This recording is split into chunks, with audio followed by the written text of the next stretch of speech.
One of the major transitions in evolution that has baffled scientists for years is how the first unicellular organisms became multicellular, how several cells stuck together and learned, so to speak, to work as a team, as we see in sponges, for instance. This is fascinating because it involves a certain degree of specialization, positional information, the appearance of cells specialized in reproduction, and of course, all this must be somehow encoded in the genome, so that in the next generation, the single cell resulting from the fusion of the gametes will develop into another multicellular organism of the same species, which is amazing, an amazing achievement if you think about it.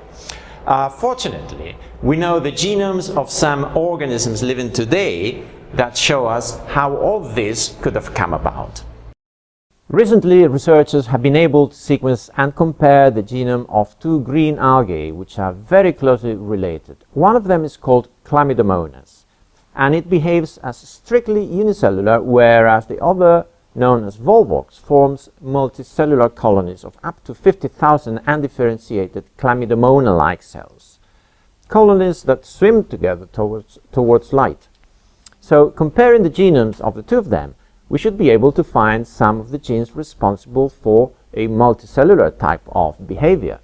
Surprisingly, their genomes are remarkably similar in size, in the number of protein-coding genes, the distribution of gene family sizes, but there was one important difference. Volvox has many more genes for proteins involved in the formation of the cell wall and the extracellular matrix, which is the glue that keeps the cells together.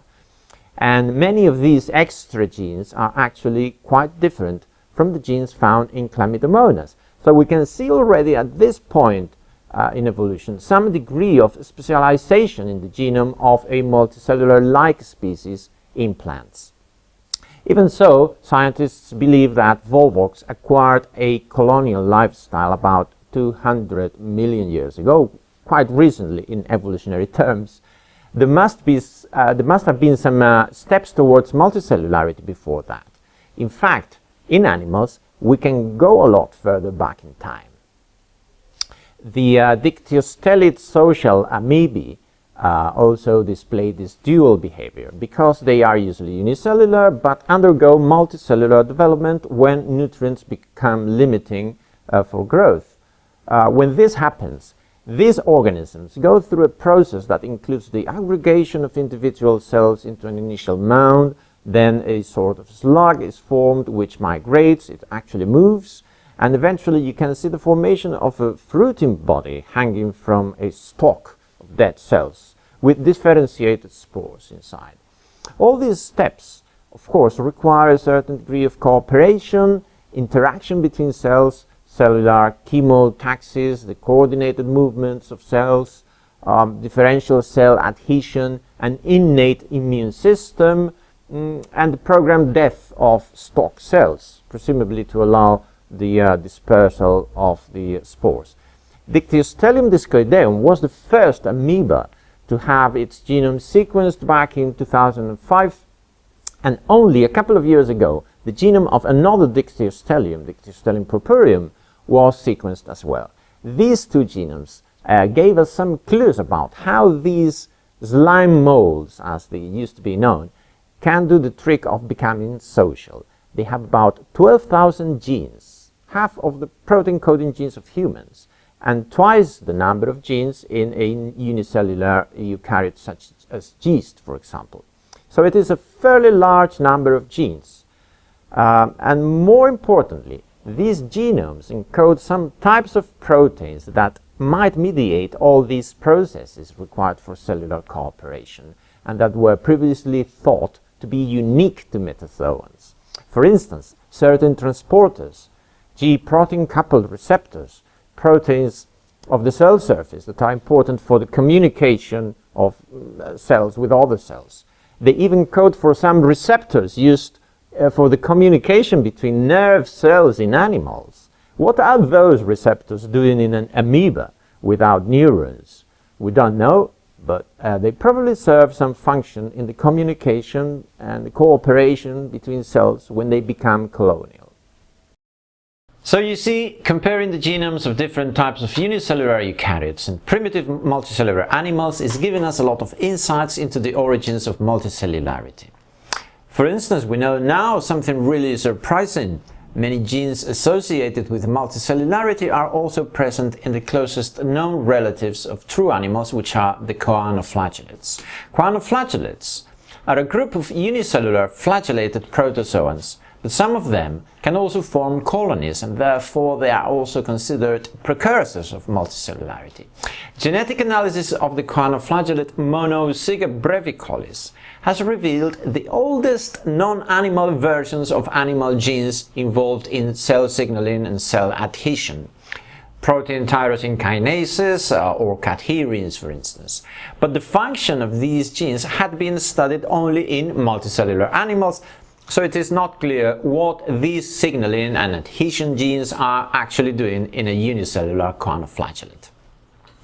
This is a terribly interesting question. What was the function of these genes before the origin of animals? Because yes, we know that protein tyrosine kinases in animals mediate the response to extracellular signals and the communication between neighboring cells, but what roles are they playing in unicellular choanoflagellates?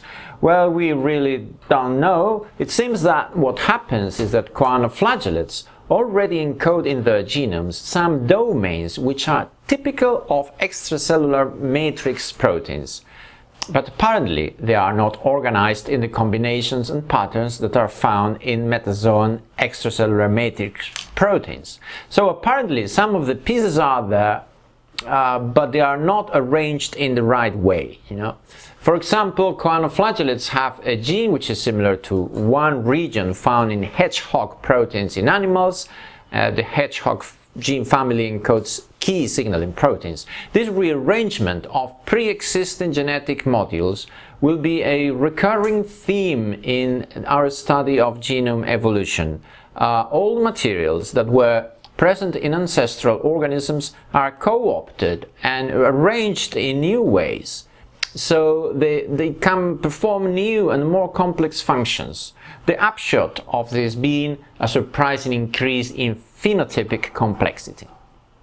This process is known as exaptation, and it has become even more evident very recently because scientists have now analyzed the genome of another unicellular relative of metazoans, one which is a bit more distantly related to multicellular organisms than choanoflagellates. And it is a creature called Capsaspora ogzartsaki, and it belongs to a group called Philasterians, which, as I say, are closely related to choanoflagellates. The Capsaspora genome has revealed that genes for some tyrosine kinases, integrins, and transcription factors typical of multicellular animals are already present in this unicellular eukaryote. And this again challenges our assumptions about the genomic makeup of the unicellular ancestor of metazoans, because it is now clear that they had a greater diversity of proteins involved in cell adhesion and transcriptional regulation than previously thought. In fact, some of these proteins present in Capsaspora were later lost in some choanoflagellates. Of course, exaptation is not an evolutionary process, or not the only evolutionary process responsible for the appearance of multicellularity. In fact, many of these studies also show that some signaling systems were not yet present in unicellular eukaryotes. They evolved later with the emergence of the first true metazoans, and this applies particularly to cell processes that control development. So the picture that is beginning to emerge from all these genomic studies is one in which novel molecular systems only found in metazoans on the one hand, together with the co-option of pre-existing genetic modules, both drove the evolution from unicellular eukaryotes to metazoans.